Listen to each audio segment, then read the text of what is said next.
Okay, so I'm going to tap Shift A and make a plane, hit S to scale it a little bit, and then I'm going to grab this cube and move it over here.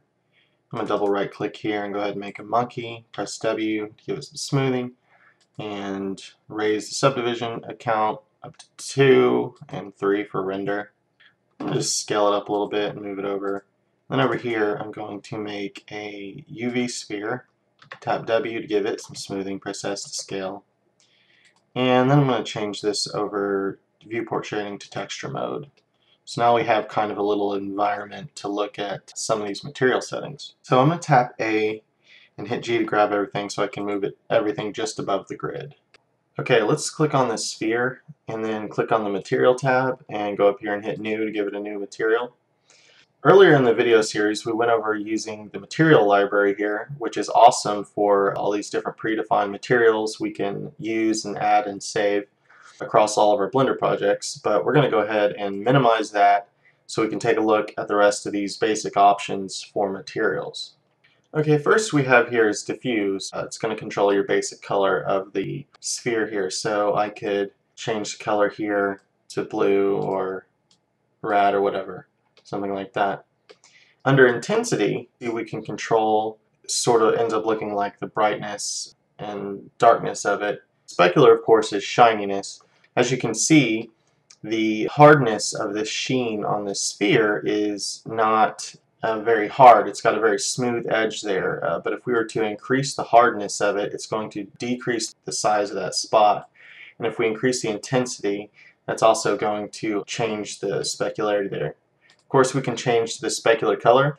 Sometimes a neat trick when using specular is to actually change the color of the specular sheen to something closer to the actual object. So I could click on the color here, click on the eyedropper, and then click the actual object, then click back here and then raise its brightness. And sometimes that ends up giving us a slightly more realistic effect. We could bring that down and move that like that. Under specular we have shading, and the emit, this is supposed to represent how much light an actual object is emitting. Only in Blender it doesn't actually work like you might imagine it to. So say I move my camera up over here and I were to click render here. Okay, we don't really see any light coming off this sphere, but if we increase the emit, the actual object looks like light is being increased on it, but if we render, we see it's not actually emitting light in the way we might expect, such as there being red reflections or glare or something around it. So emit used in this way is pretty much just an effect on the object itself and not on the light around it. Okay, so let's go ahead and hit escape to get out of that. And let's drop the emit over here back down to 0. Let's click on this monkey head. Let's go ahead and give it the red material we just made, and we can do that by clicking here instead of clicking new and then selecting that. Now I want to hit G and grab and bring him down and then also scale him up a little bit because we're going to take a look at this kind of crevice-y area here. Let's go in there and we're going to turn on Ambient and then hit render. So Ambient provides us with extra light bouncing and shadows between objects for more depth and realism. We can control an individual object's amount of ambient that is actually received and cast through this trigger here. So if we turn this down to 0 and I change the slot from 1 to slot 2 and then we hit render again, this object is now not receiving or casting any ambient. So if I tap J to switch between the two renders, we'll see the one where we have ambient we had it at full here and then we turned it to 0 when we rendered here. So that's what that controls. You can control the individual amount of ambient when you have ambient occlusion on down here, check marked. So I'm going to hit escape to get out of that. Translucency here, the little caption says amount of diffuse shading on the back side, but I have not really discovered how to use that properly. I usually control translucency either in the textures or in the transparency section down here, so I'm not too sure. shadeless, we can completely take away the shading of an object. So the sphere here will actually, since this material is now on both these objects, if I click shadeless, you'll see that they're now completely shadeless. They're void of any type of shadowing that would infer depth, which this is one way, and combined with using outlines and things like that, that you can get kind of cool cell shaded effects if you're going for that kind of thing in different animations. Tangent shading, this is more so for using particles, things like hair, and cubic interpolation. I have no idea. So I'm going to close that up, and let's now go down to shadow. So by default, Sensei Format comes pre-installed with this little invention called a scene light, which if I click on the plus sign over here, contains a light for rendering shadows, which basically this lamp you don't see at all while in the regular 3D view. It only goes into effect when you click render. And then we have this scene shadows lamp here. That is what's used to cast these buffer shadows. So we have kind of a more intuitive environment to work around and test and see how things are working. If I were to turn off the camera icon of the scene shadows, as we've done many times before, our shadows in the scene go away. But we have control over our material settings, how our objects will receive or cast shadows. So right now, if I grab this sphere and I hit G to grab and I move it over, you can see the shadow casting on the monkey's head. But if I turn receive off, now this material is no longer receiving shadows, it's only casting it onto other objects. If I grab it and move it over here, you see that it's still casting a shadow, but the shadow is not being received, which that can be helpful. And then of course we have cast only, which even though we can see the objects in the 3D view, when we go to render, we'll just see the shadows of this object. And you can see there, no object but just a shadow. So if ever you're wondering how to make a shadow appear but not the object, that's one way. So I'll hit escape to get out of that. We can also control how dark the shadows that the object will be casting here with this casting alpha. So if I turn that way down like that and then hit render, then it's going to lighten the darkness of these shadows. So hit escape to get out of that. Let's close that up. The options here, most of these have to do with working in conjunction with other settings and things going on.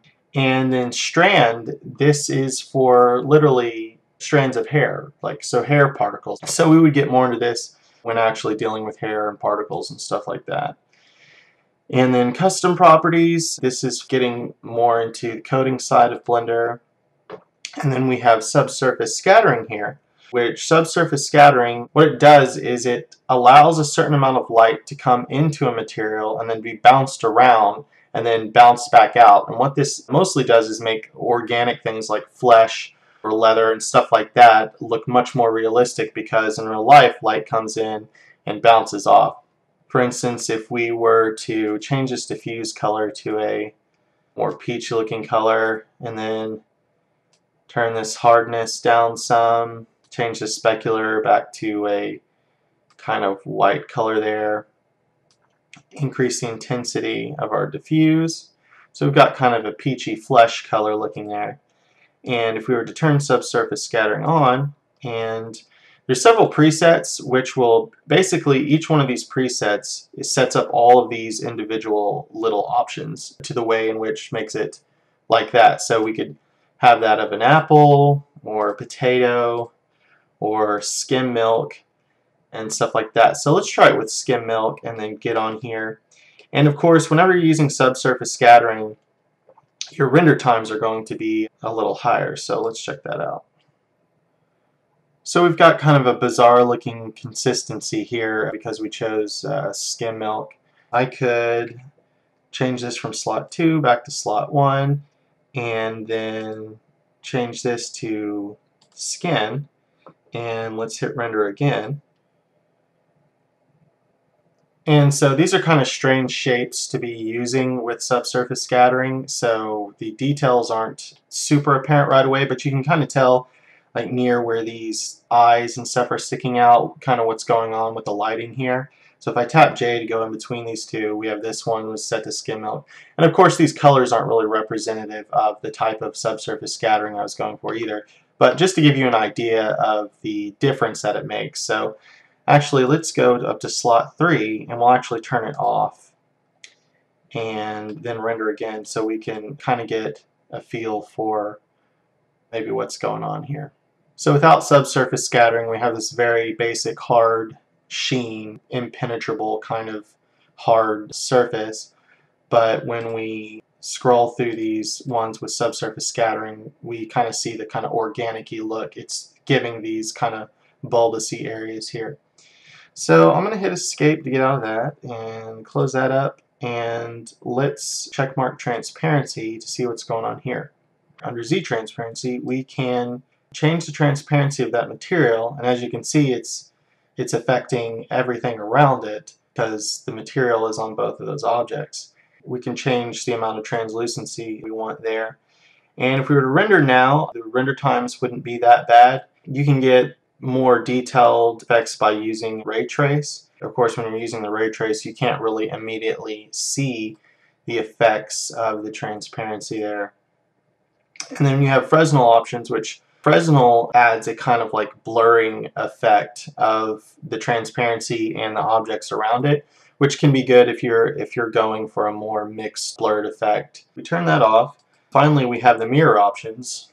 So immediately under mirror, if we turn up the reflectivity, we get kind of a preview of what our object's going to do.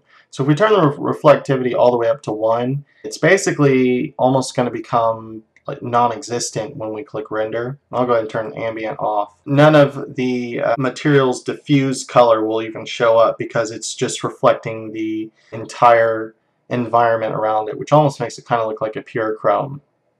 Now the minute we begin to lower some of that reflectivity, we'll get a little bit of that color back when we hit render there. So this depth here, what that's talking about is how many times the reflectivity of the mirror will bounce back. So right now it's only a depth of 2. For instance, if I were to zoom in over here between the sphere and the monkey head and then hit render, we see we have the monkey head reflecting onto the sphere, and then we can also see the little bit of the sphere in the picture of the monkey head, but it's not going to go a 3rd tier deep. So if we increase that to 3, and let's actually change this to slot 2, so we'll render over that and we can compare those two. Doesn't look like we can see a whole lot of difference here because there's not a lot of objects in the scene, but if we switch between slot 1 and slot 2, we do see that there is a little bit of kind of the effect, I guess, of the Russian doll effect, where there's one inside of another, inside of another, inside of another. So basically increasing the depth will increase the realism, but obviously increase your render times. In addition to reducing reflectivity, we can also blend the reflective surface with the material by changing the Fresnel amount, like I kind of explained earlier with the transparency. So we could have reflectivity all the way up, and I'll go ahead and hit escape to get out of that. And we can increase the Fresnel, and you can see as I do that, we're getting some of our material color back, and we can change the amount that it blends in there. And then so if I render that, we get much more of that original color and maybe a more natural effect depending on whatever we're going for. As soon as we remove the gloss to less than 1, we're basically now dealing with ray tracing again, which greatly increases the amount of rendering. So you see it says samples 18. That's basically how many different renders it's going to have to make of these objects and then blur them together for these effects. So we drop that blur just a little bit, and you can kind of see what's going on there in the preview.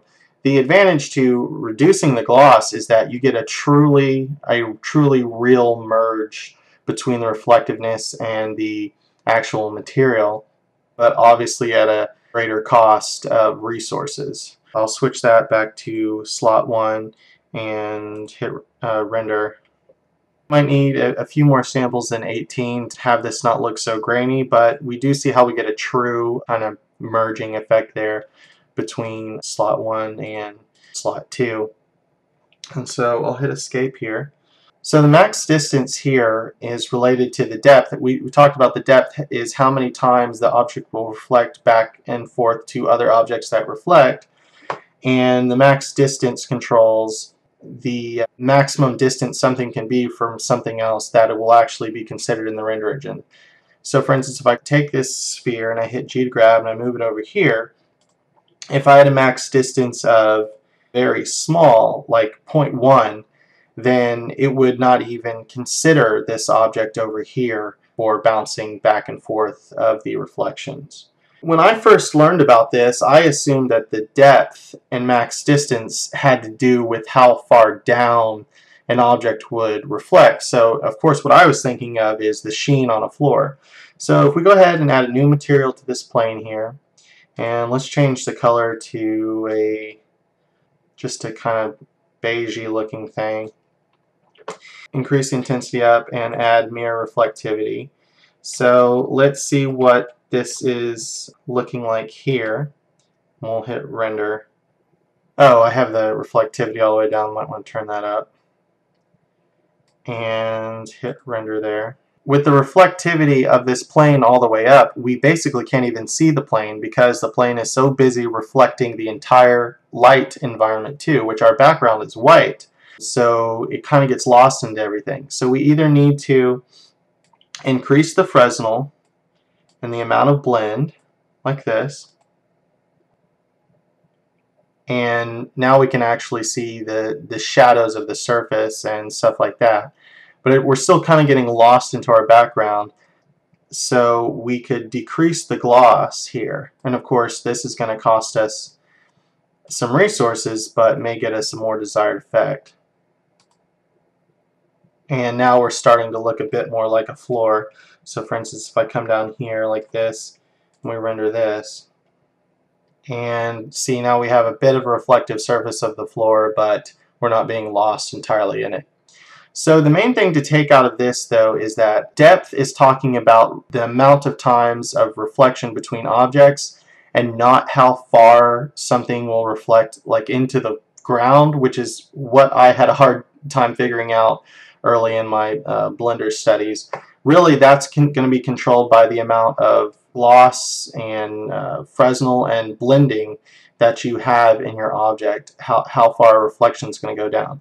So if we can increase these samples a lot higher and render this, we get much nicer results, and we don't get such an obvious reflection from our objects here onto the ground. It looks more like a thought out surface of like a shiny floor or something, but not just a total solid reflective mirror. And finally, really the last thing to really consider with the mirror is the environment. Your environment, basically your sky or whatever, is going to, your environment, your lighting, and your sky is going to greatly affect what your reflections of this mirror look like. So for instance, if we go to world, and we can change the default setting of this from white to blue skies, and maybe we back up this a little bit and we hit render again, we're going to have a massively different reflective surface because of how we change the environment. And there you go. So that pretty much sums up our basic overview of the material settings.